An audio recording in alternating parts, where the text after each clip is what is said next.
जय हिंद दोस्तों, मैं सुमित शर्मा आपका स्वागत करता हूं मेरे YouTube चैनल पे।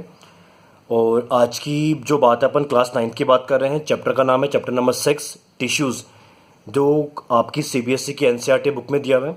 आज अपन इसको डील करेंगे। तो टिश्यू को डील करने से पहले आपको सबसे पहले जो नॉलेज की रिक्वायरमेंट होगी वो होनी चाहिए सेल थ्योरी के बारे में। ठीक है, सेल थ्योरी के बारे में अगर आपको नॉलेज है तो आप लोग टिश्यूज़ पे जा सकते हो, क्योंकि ग्रुप ऑफ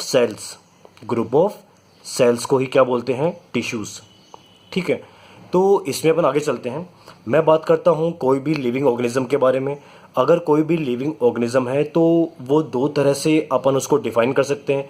या तो वो होगा यूनिसेलुलर या होगा मल्टी सेलुलर। यूनि मतलब एक, सिंगल सेल, मल्टी मतलब बहुत सारी। सिंगल सेल, मल्टी सेल अगर ऑर्गेनिज्म की बात करते हो तो एक यूनिसेलुलर ऑर्गेनिज्म के अंदर सारे के सारे फंक्शन, टास्क एक ही सेल, सिंगल सेल के द्वारा यूज़ किए जाते हैं। मतलब सिंगल सेल सारे फंक्शनिंग करती है, चाहे वो रेस्पिरेशन हो, चाहे वो डाइजेशन हो, चाहे वो एनर्जी प्रोडक्शन हो, कुछ भी टास्क हो, सारे काम सिंगल सेल करती है। मैं बात करता हूँ मल्टी सेलुलर के बारे में, जैसा कि अपन हैं, ह्यूमंस हैं, है ना, प्लांट्स हैं, एनिमल्स हैं, इनकी बात करता हूँ। तो यहाँ पर ईच फंक्शन के लिए, डिफरेंट फंक्शन के लिए स्पेशल टाइप की सेल्स होती हैं। मतलब एक सेल सारे काम नहीं करेगी, डिफरेंट सेल अपने स्पेशल टास्क और फंक्शन को डील करने के लिए बनी हुई होती है। तो ये बेसिक डिफरेंस आया यूनी और मल्टी सेलुलर ऑर्गेनिज्म के बीच के अंदर। तो अगर मैं आपसे बात करूं कि सर फिर टिश्यू की डेफिनेशन क्या हुई, तो अगर आपको टिश्यू की डेफिनेशन के बारे में जानना है तो मैं एक सिंपल सी आपके सामने बात कर सकता हूं कि क्लस्टर ऑफ सेल्स होती है। क्या होती है? क्लस्टर ऑफ सेल्स को कह दो या बोल दो ग्रुप ऑफ सेल्स, जो किसी डिफाइनाइट प्लेस पे, मतलब बॉडी के अंदर किसी डिफाइनाइट प्लेस पे होती है। इसकी बात कर सकते हो आप लोग, और उन्हें आप टिश्यू कह सकते हो, या आप कह सकते हो ग्रुप ऑफ सेल्स है, क्लस्टर ऑफ सेल्स है, जो डिफाइनेड प्लेस पे होती हैं या जिनकी सिमिलर स्ट्रक्चर होती है और सारी की सारी वर्क टुगेदर, एक साथ काम करती है। उन क्लस्टर ऑफ सेल जिनकी डिफाइनाइट क्या होती है, पोजीशन, प्लेस, सिमिलर स्ट्रक्चर होते हैं और टास्क को एक साथ मिलकर करती है, उन्हें आप इजीली क्या कह सकते हो, टिश्यूज। तो ये तो आपकी थी डेफिनेशन आज की क्लास के अंदर। अब मैं थोड़ी सी बात कर लेता हूँ प्लांट्स और एनिमल्स के बारे में। प्लांट के बारे में और एनिमल के बारे में जान लेते हैं। ये जो आपको दिख रहा है स्मार्ट सा आदमी, हैंडसम सा, ये मैं हूँ। ठीक है, ये मैं हूँ। और ये चूहा तो आपने घर में देखा होगा, ये बचपन में आपने डक भी बनाई होगी, ऐसे ऐसे आपने पक्षी बनाए होंगे। ठीक है, ये सारे एनिमल किंगडम की बात करता हूँ, यहाँ प्लांट किंगडम की बात करता हूँ। तो यहाँ पर एक चीज़ देखिए, अपन लोग इनका डिफरेंस करने जा रहे हैं।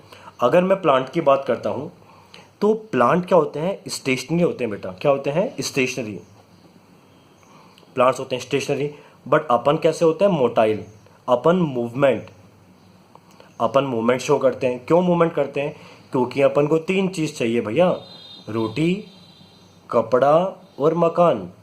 मतलब शेल्टर चाहिए, आपको प्रोटेक्शन चाहिए और आपको फूड चाहिए, इसलिए आप मूवमेंट शो करते हो। बट प्लांट्स को मूवमेंट करने की रिक्वायरमेंट नहीं है, उनको जो चाहिए वो वहीं मिल जाता है। ये कैसे होते हैं? फिक्स होते हैं। आ गई बात समझ में? तो इनके जो मैक्सिमम टिश्यूज़ होते हैं ना बेटा, प्लांट्स के अंदर मैक्सिमम टिश्यूज़ वो होते हैं डेड टाइप के।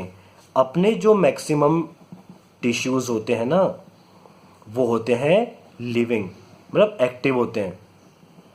ऐसा क्यों? अब आपके दिमाग में क्वेश्चन है, मैंने मैक्सिमम की बात करी, ये सबको डेड मत कर देना। बहुत कम होते हैं पर वो लिविंग टाइप के होते हैं, क्योंकि जो डेड वाले हैं वही तो प्लांट को आपको क्या प्रोवाइड कराएंगे, प्लांट को स्ट्रेंथ, रिजिडिटी, ताकि वो स्ट्रेट खड़ा रह सके, आने वाले एनवायरनमेंट के चेंजेस से झेल सके, उनसे लड़ सके, आंधी तूफानों से।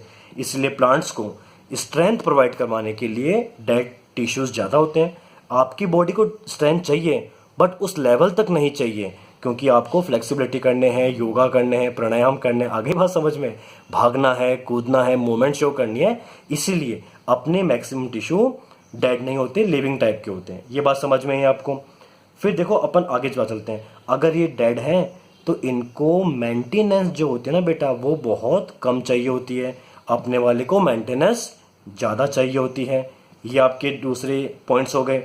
अगर मैं बात करता हूँ ग्रोथ के पैटर्न की, ग्रोथ के पैटर्न की बात करूँ तो देखो, सबसे पहली बात, प्लांट्स की ग्रोथ होती है लिमिटेड टाइप की। तो लिमिटेड ग्रोथ के लिए उनमें दो तरह के टिश्यूज़, परमानेंट टिश्यूज़ होते हैं और एक को बोल दो ग्रोइंग टिश्यूज़, जिनको मेरिस्टेमेटिक कहते हैं। अभी अपन समझेंगे इसके बारे में। प्लांट्स को परमानेंट और ग्रोइंग टिश्यूज़ में अपन डिवाइड कर सकते हैं। बट अपनी जो ह्यूमंस की जो सेल ग्रोथ होती है वो होती है कैसी, यूनिफॉर्म टाइप की। कैसे होती है, यूनिफॉर्म टाइप की। तो इस चीज़ को आप बिल्कुल भी मत भूलना। इसीलिए अब एट लास्ट पॉइंट की बात करता हूँ। जो प्लांट्स होते हैं ना बेटा, ये आपको एक तरह का एग्जिस्टेंस शो करते हैं, जिसको अपन बोलते हैं सेडेंट्री एग्जिस्टेंस, जो आपकी बुक में लिखा हुआ है। आप बुक को जरूर पढ़ें बेटा, आप अपने बुक को जरूर पढ़ें। सेडेंट्री मतलब सिटिंग ज़्यादा होती है, बेचारों की मूवमेंट कम होती है। बट अपने क्या होता है, एक्टिव टाइप का लोकोमोशन होता है बेटा। लोकोमोशन का मतलब अपन मूवमेंट, यहाँ वहाँ घूमना, मज़े करना, हथाइयाँ करना, है ना, बातें करना, चुगलियाँ करना, सब कुछ करेंगे, हंसी खुशी सुख दुख सब देखेंगे। तो अपन का मोशन एक्टिव लोकोमोशन, और उन बेचारों का सेडेंट्री टाइप का होता है। तो ये तो बात हो गई प्लांट और एनिमल टिश्यूज़ के बारे में। टिश्यूज़ की डेफिनेशन के बारे में भूलना मत, टिश्यू की डेफिनेशन के बारे में। और अपन ने जो स्टार्टिंग में लिविंग ऑर्गेनिज्म के बारे में पढ़ा था उसके बारे में अपने देख लिया। आगे चलते हैं, नेक्स्ट पॉइंट की ओर बात करता हूँ मैं। देखिए, नेक्स्ट पॉइंट में बात करते हैं प्लांट टिश्यूज़ के बारे में। मैंने अभी आपको कहा था कि दो तरह के टिश्यूज़, मेरिस्टेमेटिक्स और किस तरह के, परमानेंट। तो मैं अभी पहले बात करता हूँ मेरिस्टेमेटिक टिश्यूज़ के बारे में। पहला जो टिश्यू है आपका मेरिस्टेमेटिक में, तीन तरह से अपन ने डिवाइड किया हुआ है, एपिकल, इंटरकैलरी एंड लेटरल, जिसको अपन क्या बोलते हैं, कैम्बियम भी कहते हैं। कैम्बियम बोलते हैं लेटरल वाले को। एपिकल कहाँ मिलेगा, अब देखो मैंने आपको एक छोटी सी फिगर बना के दिखाई हुई है। ये जो टॉप मोस्ट पार्ट है ना, ये एपिकल वाला है, क्योंकि इसका काम है ग्रोथ शो करना। ये प्लांट है, पत्तियां निकल रही है, इसको स्टेम मान लीजिए आप लोग एक बार देख के। इंटरकैलरी क्या है, ये वाला पोर्शन जो नोड्स पे मिलेगा। और जो आपको इस वाले पोर्शन में, जो प्लांट का सबसे पेरीमीटर में ज़्यादा बड़ा हिस्सा होता है, वहाँ जो मिलेगा वो हो जाता है आपका लेटरल।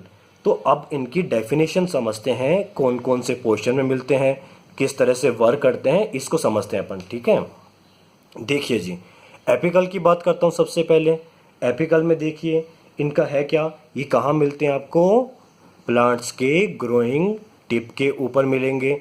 सेकंड बात करता हूँ, कैसे भाई, कौन सी ग्रोइंग टिप, स्टेम और रूट्स का जो सबसे पॉइंटेड वाला पार्ट होता है ना, वहाँ पर आपको ये मिलेंगे टिश्यूज़।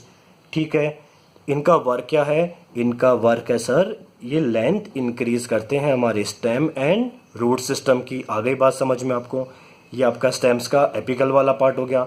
ऐसे अगर आप रूट्स में चेक करोगे, रूट्स की बात करता हूँ मैं, तो ये जो नोड्स वाले पोर्शन है, इनके टिप वाले पोर्शन आपके रूट्स के, यहाँ पर आपको क्या मिलेंगे, एपिकल टाइप के टिश्यूज़। आगे चलता हूँ, इंटरकैलरी की बात करता हूँ। ये क्या करते हैं, ये आपको जो आपकी स्टेम के लीव वाले पोर्शन, जिनको आप बोलते हो कि लीव का जो बेस होता है, जहाँ से लीव अटैच होती है लीव के बेस से, और कहाँ होते हैं आपके इंटर नोड्स पे। अब इंटर नोड कैसे होते हैं, ये आपका स्टेम, तो आप देखोगे इस तरह से स्टेम बना होता है आपका। तो ये वाला पोर्शन होता है आपका इंटर नोड, और ये दोनों पोर्शन होते हैं आपके नोड्स। ये क्या है, नोड्स हैं। तो अगर आपकी यहाँ से अलग स्टेम या ब्रांच निकली हुई है, तो आपको यहाँ पर ये इंटरकैलरी वाले मिल जाएंगे इजीली। आगे बात करता हूँ, लेटरल वाले की बात करता हूँ। ये क्या इंक्रीज करते हैं, ये इंक्रीज करते हैं पेरीमीटर, जो परिधि होती है, जो चौड़ाई होती है, जो एक कह सकते हो ना कि वेट जो होती है, उसको इंक्रीज करने का काम करते हैं। इसको आप साइंस में कहते हो गिर्थ, इसको इंक्रीज करने का काम करते हैं। तो मैंने आपको लोकेशन बता दी है फिगर के अंदर कहाँ कहाँ पर। ये जो पोर्शन है ये आपका हो गया लेटरल वाला, ठीक है। ये जो पोर्शन है ये आपका होगा इंटरकैलरी, और ये जो है आपका पोर्शन हो गया एपिकल वाला। इतनी सी बात ही पढ़नी है। अब अपन नेक्स्ट क्लास में और जानेंगे। आज के लिए इतना ही। Thank you very much. Like share और सब्सक्राइब जरूर करें अगर आपको मेरा